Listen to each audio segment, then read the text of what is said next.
జీవితాలు ఎన్ని మేళ్ళు పొందుకున్నా దేవుని కృతజ్ఞత చెప్పారు. ఉదాహరణకి కొత్త నిబంధనలో మనం చూస్తే 10 మంది కుష్ఠరోగులు ప్రభు యొద్దకు వస్తారు. ప్రభు యొద్దకు వచ్చినప్పుడు 10 మంది ఆపదలోనే వస్తారు. 10 మంది కష్టాల్లోనే వస్తారు. 10 మంది రోగంతో వచ్చినప్పుడు ప్రభు 10 మందిని బాగు చేస్తాడు. కానీ వచ్చి కృతజ్ఞత చెప్పింది ఒక్కడే.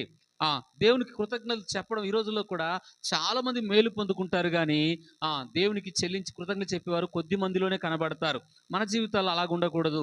ఆ ఒక్కడి వల్లే మనం కూడా ఉండాలి. దావీదు ఎలాంటి వాడంటే దేవుడు చేసిన ప్రతి మేలు కూడా జీవితాంతం కూడా మరిచిపోని వాడుగా, తన ప్రాణము ఏ ఉపకారం కూడా మరిచిపోని వ్యక్తిగా ఉంటాడు. అలాగే మంచి రోజులు కూడా మన జీవితాల్లో దేవునికి కృతజ్ఞత చెప్పాలి.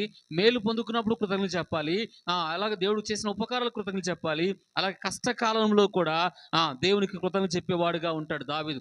కష్టకాలంలో కూడా దేవుని ఆరాధించే వ్యక్తిగా ఉంటాడు. దేవుని స్తుతించే వ్యక్తిగా ఉంటాడు. దేవుని ఘనపరిచే వ్యక్తి. ఎందుకంటే దావీదు ఎలాంటి వాడంటే 34వ కీర్తన 1వ వచనం చదివితే సౌలు దగ్గర నుంచి పారిపోతున్న సమయాలయి. కష్టాలు, ఇబ్బందులు ఎదుర్కొంటున్న సమయాలవి. ఒంటరైన పరిస్థితులు దావీదు జీవితంలో 34వ కీర్తన మొదటి వచనంలో అంటాడు. అక్కడ మనం చదువుకుంటే నేను ఎల్లప్పుడూ యెహోవాను స్తుతించెదనంటాడు.